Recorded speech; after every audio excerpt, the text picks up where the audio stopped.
Witam Państwa serdecznie, Błażej Hrabkowicz, to jest festiwal EnergaCAMERIMAGE w Toruniu, and our guest is cinematographer Greig Fraser. Hello, Greig. Thank you for having me. Yeah, thank you for being here. How are you? Very good. Thank you. Enjoying Toruń? Love it. Love it. Always love it here. Not your first time.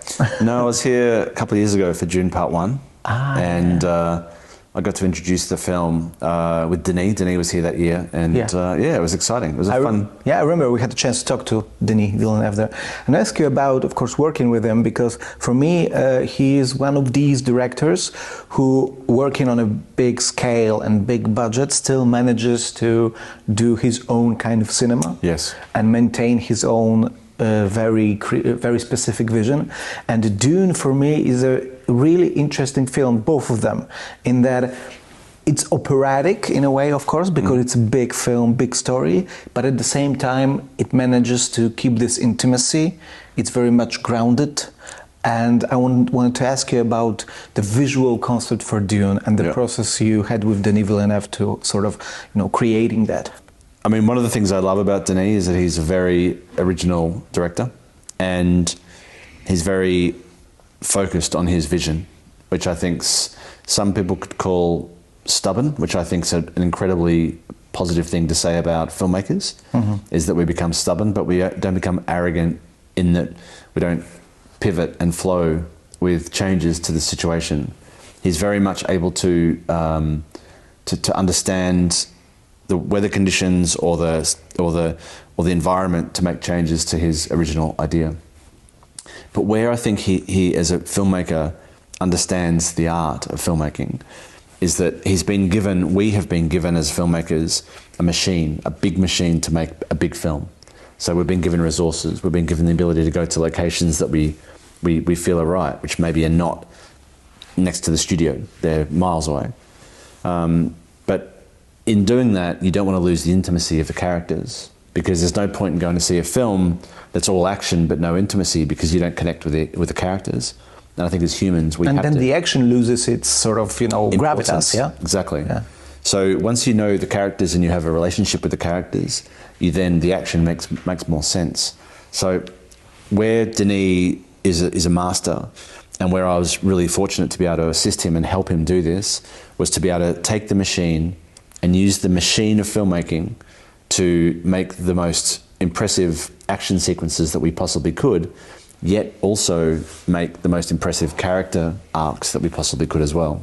And sometimes those two ideas are mutually exclusive when it comes to, if you've got 400 people around an action scene because you need 400 people to blow something up or to move stuff quickly, it doesn't take 400 people to film two people talking on top of a sand dune. It takes 4. So being able to sort of navigate the way of using the big machine for big work and pare down and use a small machine, which is just intimate, independent filmmaking, which Denis' background is from intimate, independent filmmaking. Yeah, he managed to maintain it, really. Yeah? He did. It's still how he works. He did, and as was my background. My background is that's true. Is making super small Australian films for not very much money, and to be frank with you, actually that's what I love doing the best, and being able to do it on an international film with a incredible cast, incredible director, in incredible locations, meant that we could get the best of everything. We get the best of the big world, we could get the best of the small world. Yeah, the big part, I think, of creating the world of Arrakis in Dune is the light. Yes. Even when you read Frank Herbert's book, and I remember reading it when I was at university, it had a very distinct light and a very distinct feel and tone to it. So can you tell me a bit about how you created that? One thing that Denis said to me early on is that he wanted the light to feel natural. And I think he's gone on record to say that part of the reason he hired me was because he felt that I did natural light well, which to me is a huge compliment, because even though we have the light, everything we shoot with cameras for the most part needs to be lit in some way, either with the sun, or when the sun's not there, replacements for the sun. But I get quite precious about stuff that doesn't look and feel right, or it feels lit, or it feels manufactured. So I think he appreciated the fact that you know, I have that kind of anxiety when I walk onto a stage and it feels like there's film lights on, that I try and make them look natural. But going into the desert, we tried to use natural light where possible. You know, I think we pretty much did for the most part. We used a lot of light shapers to create shadow. And then I think we used quite a few vortexes to create an atomic explosion, because it was the only source that was powerful enough to overpower the sun at that point in time. So, you know, but for the most part, we used natural light where we could. Mm-hmm. The sun is also important. Yeah, very important. Yeah, because the way the sun looks in the film, the Arrakis sun, yes, is really creating this sort of eerie, a bit menacing, but also incredible atmosphere. Well, and that's, I think, part of the joy of doing a part two meant that we could mix the sun up. Like, for example, at the beginning of the film, there's the eclipse scene, and the discussion early on, Denis was writing that scene and said, we've got to start this film differently to the way we ended the last film. Like, we can't begin the film in the daytime. Like, so we discussed doing it at night, we discussed doing it in the morning. None of those really worked, because to light the night in the desert is tough, like really tough, almost impossible to light massive spaces. To shoot in the morning or the evening, impossible to shoot a scene that's that long over, you know, it would still be there filming. So we decided to go down the path of shooting in eclipse. And originally I'd asked Photochem, who are my visual partners on the film, because we went through a film out process. We shot digitally and then went through a film out process. I asked them if we could shoot through the back of a negative. I don't know if you've ever done that, where if you accidentally shoot through the back of the emulsion, you end up with something that's very dense and very red, very, very eerie. That's obviously, you can't really go and shoot a big film through the back of a negative deliberately. I mean, I'm sure you could, but it was a massive risk to take. So I asked them if we could do the film out backwards. And I think technically it wasn't possible then. Maybe now it is. We'll try it again in the future.